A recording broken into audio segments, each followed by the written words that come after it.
Salut à tous et aujourd'hui on va parler de la fin du dropshipping en 2021. C'est parti.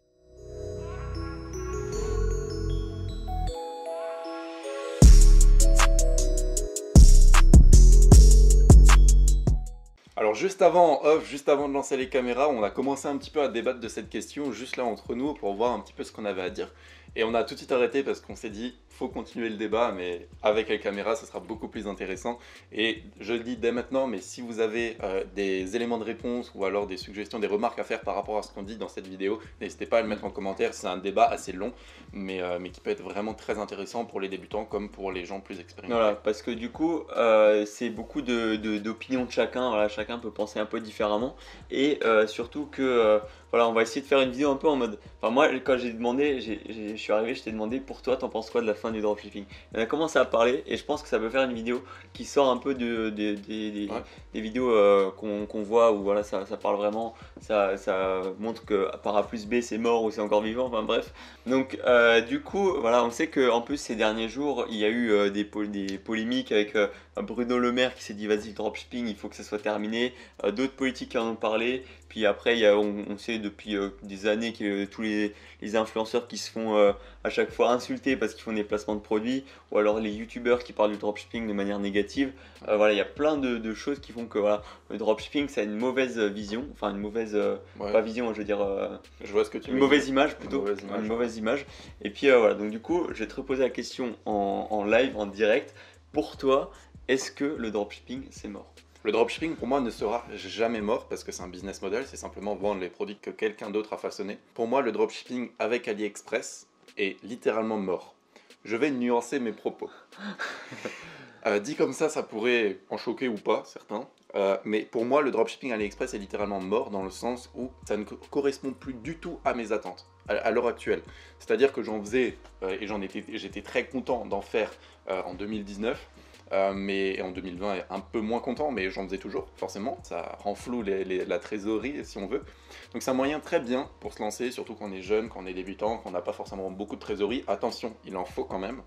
On n'est pas le genre de personne, d'entrepreneur à dire vous pouvez vous lancer avec 100 euros, pas du tout, ça va pas marcher. Bref, du coup, tout ça fait que pour moi le dropshipping avec AliExpress est mort parce que tu n'es pas fier de ce que tu vends. Je ne suis pas fier de ce que je vends quand je fais du dropshipping avec AliExpress. Et qu'on vend des trucs un peu du fin fond du marché d'AliExpress où tu dis vas-y t'inquiète ça va perdre du poids. Exactement, je sais pas pourquoi mais je pense aux produits là tu sais à foutre dans le nez pour éviter de ronfler la nuit.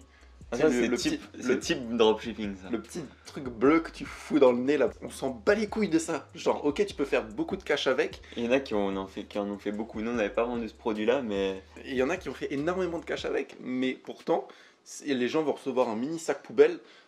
Ça va probablement pas marcher, peut-être que oui, peut-être que non, mais tu n'es pas fier de ce que tu vends. Tu vas aller dans la rue, tu vas crier je suis le fondateur de Stop Ronflement. Stop Ronflement.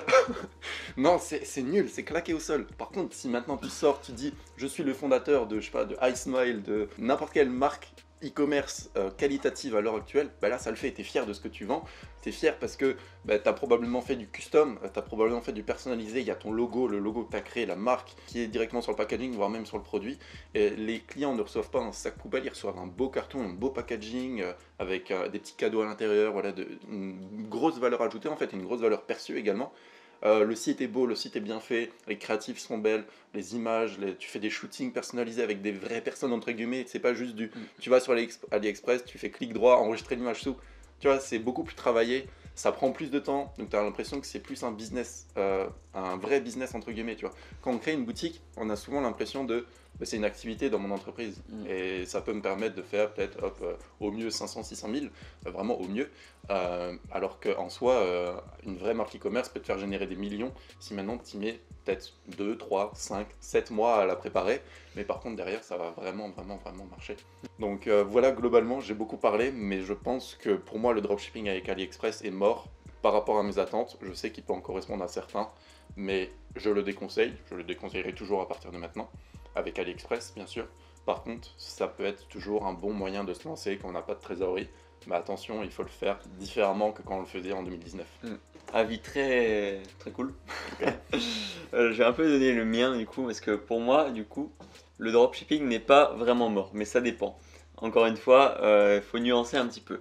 Par exemple, le dropshipping AliExpress où la qualité du produit on la connaît pas et on livre en plus de 20 jours, et ben elle est complètement morte, surtout en France. Le dropshipping de cette manière-là est mort avec Facebook Ads, avec les influenceurs. Après, on n'a pas, nous personnellement, on n'a pas commencé les influenceurs à l'époque, à la grande époque, on va dire des influenceurs où en France tu pouvais faire des ROS de, voilà, 10 fois 20. on compte même plus, enfin même plus, hein, quand je dis des gros ROS, c'est vraiment des gros ROS. On n'a pas connu vraiment cette époque-là, donc on est arrivé sur les influenceurs plus tard, où voilà, c'était plus raisonnable au niveau des ROS. Et puis justement, à l'époque, on pouvait faire ça assez facilement, mais sauf que maintenant, si on arrive avec une vieille boutique de drop un peu éclatée comme on faisait à l'époque, ça, les influenceurs ne vont pas prendre, les gens ne vont pas acheter, ça vaut pas le coup. Il y a juste, j'allais dire, à la limite, Google Ads qui peut encore un peu le faire, mais voilà, comme tu as dit, c'est pas un truc où après on est fier de dire waouh, je vends plein de produits pour 10 euros. pour non, pas forcément 10 euros, le prix on s'en fout, mais genre des petites merdes quoi. Genre, Ouais. c'est pas des trucs qui satisfait un peu vraiment, qui apportent une fierté dans son business. Donc il y a ça. Après, le business en influenceur, Facebook, comme on faisait à l'époque, c'est faisable dans des marchés peu exploités. Comme par exemple, on exclut un peu les marchés anglophones et les grands pays européens, style Allemagne, Espagne, France du coup. Italie aussi, même si c'est encore faisable, je pense. Il faut essayer de viser. Si maintenant, voilà, vous n'avez pas beaucoup de cash et vous voulez faire du drop à l'ancienne, j'appelle ça comme ça maintenant, le drop à l'ancienne.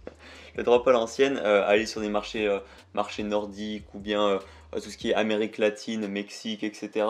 Ce genre de marché, voilà, ça peut encore marcher parce que voilà, il n'y a pas encore eu beaucoup de personnes qui ont fait là-dedans. Il n'y a pas eu des polémiques comme en France par exemple, et c'est complètement différent. Donc si vous n'avez pas beaucoup d'argent et que vous le lancez vraiment avec rien du tout, enfin le moins possible, mieux vaut essayer de tenter ces marchés-là parce que c'est le plus simple, je pense, qu'en France où il faut vraiment développer une vraie image de marque, avoir quelque chose de vraiment propre tout simplement, se faire chier sur le site, sur le packaging, sur le produit. Voilà, maintenant c'est plus on cherche un produit sur AliExpress et puis on regarde s'il a bien marché. On cherche le produit sur AliExpress, on regarde quand même s'il a bien marché, mais ensuite on commande, on essaie d'avoir la meilleure qualité de ce produit-là, enfin en tout cas de ce qu'il fait, parce que par exemple, j'allais dire, tu peux prendre tu sais, les épilateurs laser par exemple. Je sais qu'il y a des épilateurs laser qui marchent pas du tout mais qui sont pas chers, et des épilateurs laser qui sont un peu plus chers mais qui marchent bien. Parce que voilà, le dropshipping comme on l'a connu au tout début, c'était axé sur on essaye de se faire un max de thunes.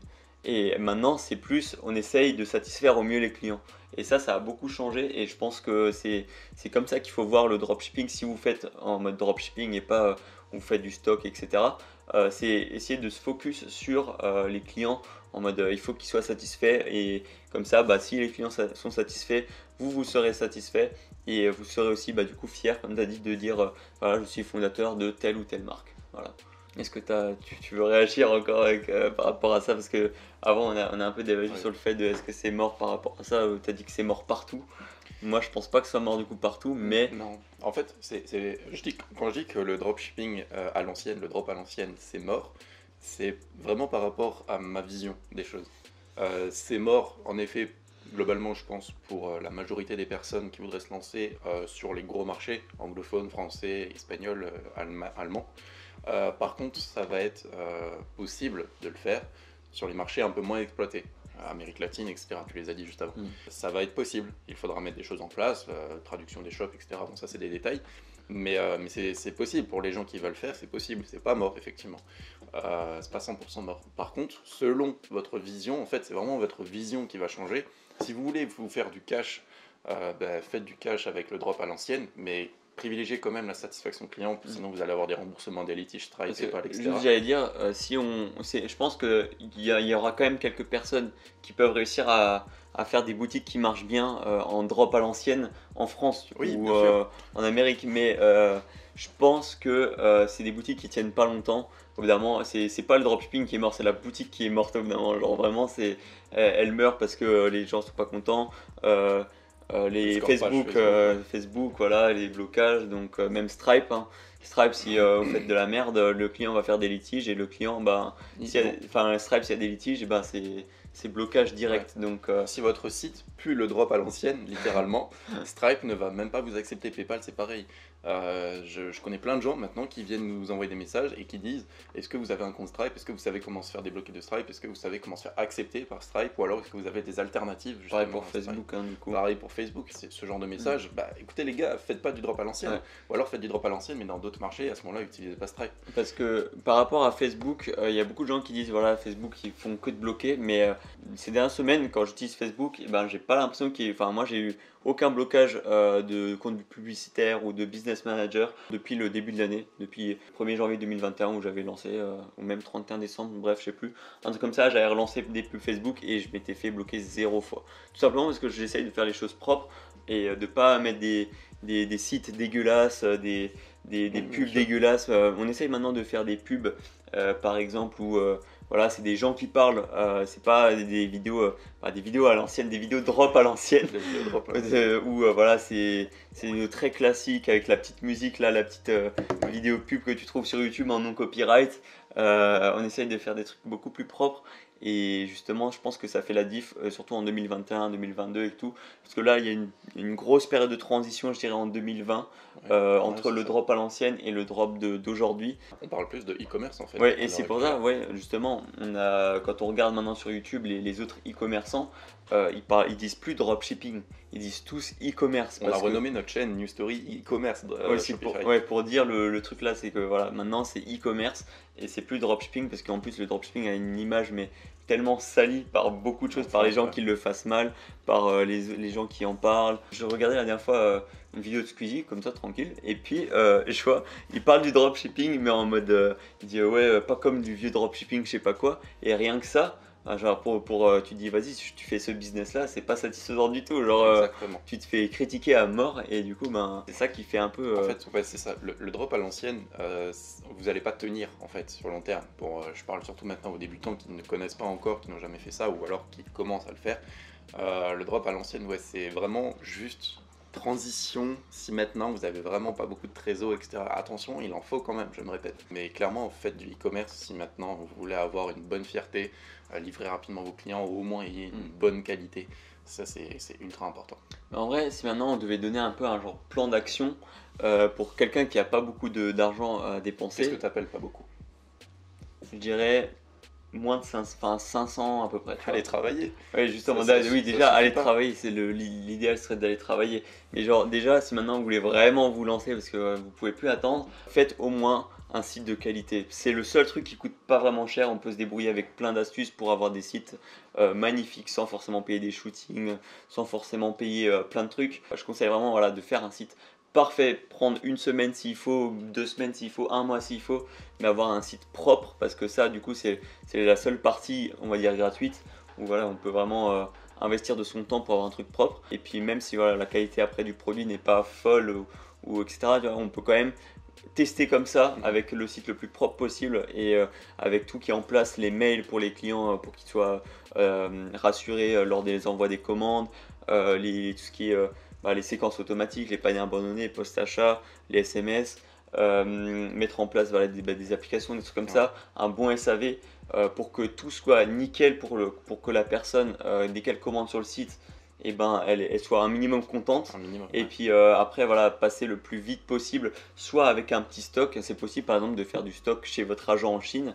Comme ça supprime, on va dire, 3 à 5 jours de délai supplémentaire C'est pour énorme. que la personne, enfin l'agent puisse commander à l'usine et qu'elle le reçoive chez elle.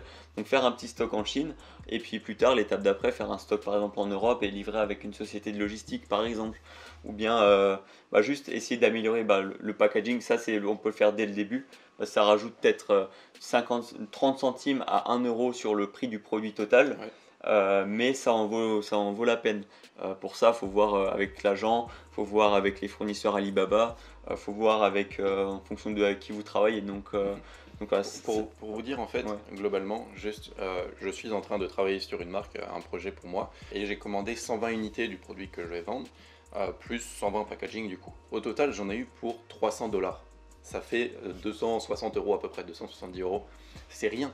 Pour 120 unités, ça permet de tester l'idée et je les ai commandés directement ici au bureau. Je vais au début forcément aller les poster moi-même quand il y a des commandes et comme ça les clients seront livrés en 2-3 jours et c'est vraiment un business, un vrai business entre guillemets parce que c'est moi qui vais poster et je trouve ça vraiment cool entre guillemets parce que tu te rends compte en fait du business. C'est-à-dire chaque vente, tu vas y passer du temps.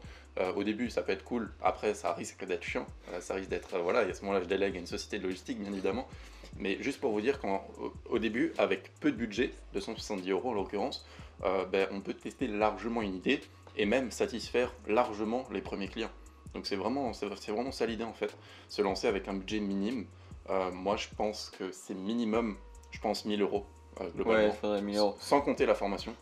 Ouais, sans compter la formation, mais après, quand on dit 1000 euros, vous n'allez pas forcément perdre 1000 euros si ça marche pas. Oui, C'est-à-dire c'est que ça. voilà, vous allez investir tant et tant pour faire votre site, tant et tant pour faire de la pub, vous aurez des retours par rapport à la pub et vous verrez si ça marche ou si ça marche pas. Mais au moins, ça fait assez large en fait, on va dire. Ouais, c'est ça. Après, le budget peut varier. Si maintenant vous voulez faire du stock, bien sûr que ça va coûter plus cher un stock, ça coûte un peu plus en fonction de quels sont les minimums à commander et le prix des produits. prix des produits. Donc voilà, un prix à 1 euro, vous pouvez faire un stock de 1000 unités pour 1000 balles, alors qu'un produit qui va coûter 20 balles, ça va être plus compliqué de faire un stock conséquent. J'ai eu 100 unités pour 270 euros avec packaging personnalisé. Mm. Donc ça dépend vraiment des produits, ça dépend des fournisseurs également. Allez sur Alibaba pour acheter votre stock, ne le faites pas sur AliExpress, ça serait une bêtise. Et puis voilà. Mais globalement, il faut être formé, il faut avoir les bonnes connaissances, ou alors être accompagné à ce moment-là par une personne compétente. Et à ce moment-là, il faut, globalement, je pense 1000 euros de budget. Ça peut être bien. Vous serez tranquille. Comme dit, vous n'allez pas perdre 1000 euros, mais au moins vous serez tranquille. Voilà. Donc je pense on a bien parlé de tout ce qui est fin du dropshipping. La conclusion, c'est un peu, c'est pas mort, mais il faut faire les choses propres. Voilà, c'est résumé Résumé en quelques mots. Voilà, résumé en quelques mots, c'est ça. Ou alors partir sur des marchés un peu plus sombres et inexploités. C'est quelque chose qu'on n'a pas souvent fait. Je crois qu'on l'a même jamais fait, genre marché nordique on n'a jamais fait, Jamais fait. marché Amérique latine jamais, donc bon, on peut pas vous apporter trop de retours là-dessus, mais on sait que voilà, sur Instagram il y a beaucoup d'e-commerçants qui sont axés plus sur les marchés inexploités, donc vous pouvez un peu faire vos recherches là-dessus, donc voilà, si jamais vous avez vraiment pas de thunes pour commencer et qu'il vous faut et vous voulez vraiment commencer avec du drop à l'ancienne, mais bon, c'est pas ce qu'on conseille du coup. Le mieux est d'aller travailler vraiment. Ouais. Les McDo recrutent, vraiment, n'ayez pas peur, on est allé au McDo. Ouais, au début, il n'y a avant de aucune commencer. honte. Il n'y a aucune honte. On est allé nous-mêmes au McDo pour commencer à faire du cash. Puis même, ça vous fait un background à la fin. Ça va vous faire un background, vous aurez une histoire. J'ai une histoire. J'ai un background. Non, mais faites ça, les gars, c'est important. Du coup, je te laisse terminer un petit peu sur ce qu'on peut vous proposer à la limite si vous voulez vous lancer. Si vous voulez vous lancer, ou justement, comme on l'a dit juste avant, de la meilleure des manières avec une boutique propre, nous on est spécialisé justement sur la création de boutiques, sur la création de belles boutiques, de beaux sites performants, bien évidemment, c'est le but. Et on a créé en fait une formation gratuite vraiment axée là-dessus. On ne parle pas forcément de marketing, de publicité ou ce genre de choses, on parle vraiment de la création de la boutique, les designs, les photos produits, les photos, la bannière, photo marketing, etc. Et on a fait une formation gratuite entière sur ça, 100% gratuite, c'est le premier lien en description, vous mettez votre mail et on vous envoie ça directement dans la foulée. Et voilà, pour tous les intéressés, premier lien en description, vous serez à peu près expert dans la création de boutique et ça, ce sera très intéressant, surtout pour le début. Voilà, donc tout est dans la description aussi si vous voulez nos réseaux, si jamais New Story sur Instagram, etc. Yes. Donc tout est dans la description.